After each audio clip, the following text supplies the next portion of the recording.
ছোট এক গ্রামে মধ্যবিত্ত এক পরিবার বসবাস করিত। পরিবারের সদস্য ছিল 4 জন: বাবা, মা, বোন, ভাই। পরিবারে বাবা মা সংসারের কাজ, স্কুলে পড়াশোনা করত এবং ভাই সে প্রাইভেট একটি। রুবেল, বাড়িতে আসো রুবেল। বাবা রুবেল, যদি বাড়িতে থাকো একটু এদিকে আসো। বাবা, তোমার সাথে কথা কে আছে। ডাকছেন আমাকে? পরিচয় দিন, আমি আসছি। ধৈর্য সহকারে একটু অপেক্ষা করুন। আমি গ্রাম প্রধান, তোমার বিপদের কথা শুনে আমি আসছি। বাহিরে আসো বাবা, তোমার সাথে একটু কথা বলি। কে? প্রধান কাকা? কাকা আপনি বাইরে একটু বসেন, আমি আসছি। গ্রাম প্রধানের নাম শুনে রুবেল ঘরের বাইরে চলে আসলো।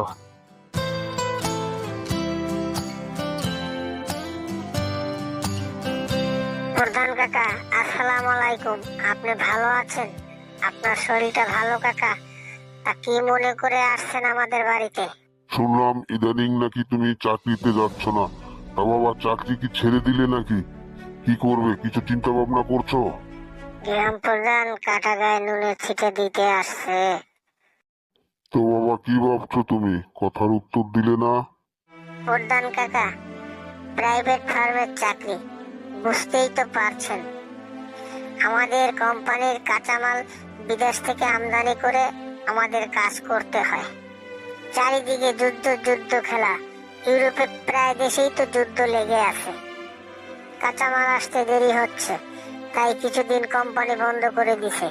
কোম্পানি তো লস করবে না, যত লস হলো গরিবের।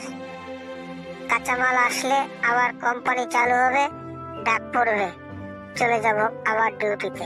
তো বাবা, তোমার কাঁচামাল আসবে কবে? তোমার সংসার তো তোমার পরেই নির্ভর।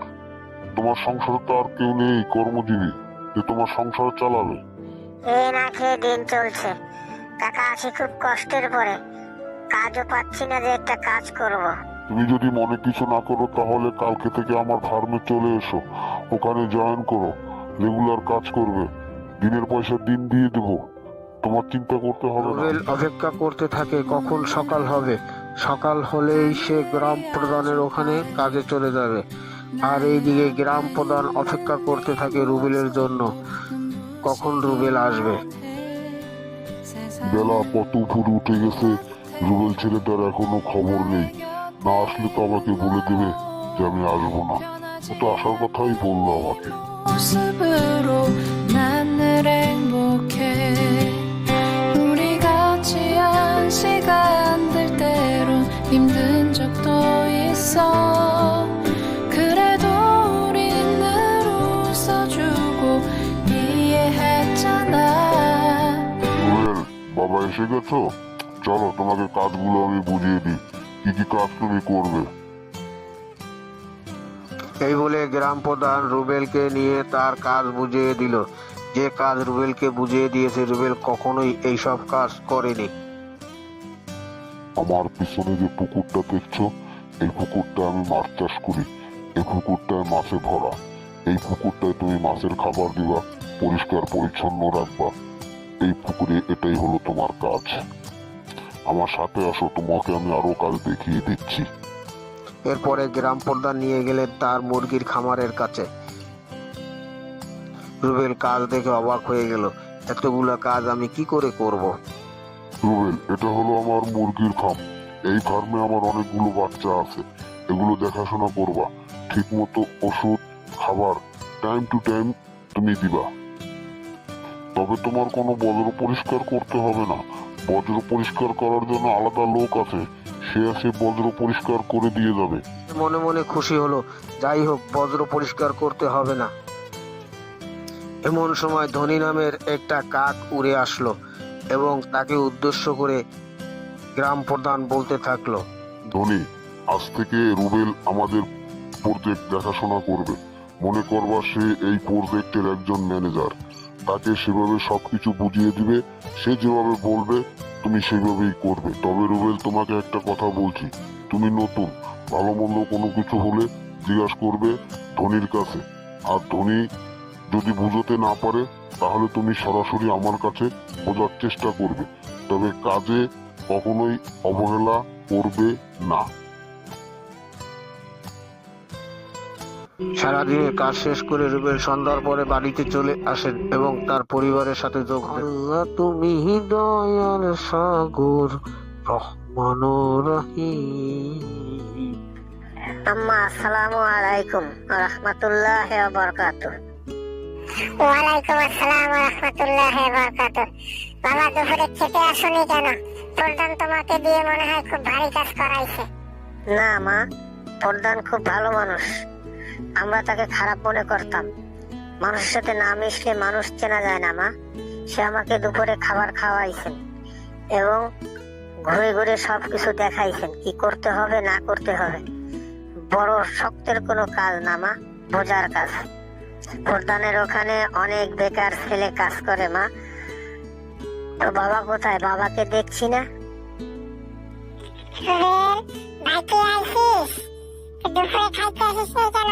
আমরা সবাই তোর জন্য অপেক্ষা করছি ভাই। আব্বুর কথা জিজ্ঞেস করছিস?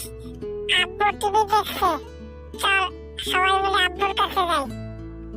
রুবেল রুবেলের বাবার কাছে চলে গেল এবং রুবেলের রুবেলের পরিবার একটা হাসি খুশি পরিবার। সবাই একসাথে মিলেমিশে টিভি দেখেন, আবার সবাই একসাথে মিলেমিশে লুডো খেলেন। শত অভাবের মাঝেও রুবেলের পরিবারে থাকে হাসি খুশি। এইভাবেই একে একে করে 6 মাস অতিবাহিত হয়ে যায় এবং রুবেল আস্তে আস্তে সব কাজ শিখে ফেলে। তাই একদিন প্রধান ডেকে রুবেলকে বলতে থাকে, রুবেল তুমি আজকে বিকেলে আমার সাথে একটু দেখা করো, তোমার সাথে আমার কথা আছে। রুবেল বিকেল বেলা প্রধানের বাড়িতে চলে যায় এবং প্রধান রুবেলকে, আসসালামু আলাইকুম কাকা, আপনি আমাকে আসতে বলছিলেন, তাই আমি আসছি। কি যেন বলবেন আমাকে? ওয়ালাইকুম আসসালাম। রুবেল, তুমি ওইদিকে কি দেখছো? দেখছি আপনি বাড়িতে গরু ছাগল পালন করেন। আপনি কত অসাধারণ। শোনো বাবা, ইচ্ছে থাকলে উপায় হয়। তুমিও করতে পারবে, চেষ্টা করো। আর আমি যে জন্য তোমাকে ডাকছি একটা বিশেষ কাজের জন্য। দীর্ঘ কয়েক মাস তুমি আমার এখানে কাজ করছো, অবশ্যই অনেক কিছু শিখতে পারছো। তাই আমি চাচ্ছি এখন থেকে তুমি নিজে স্বাবলম্বী হও, নিজে করার চেষ্টা করো। তোমার যতটুকু সহযোগিতা লাগে আমি করব।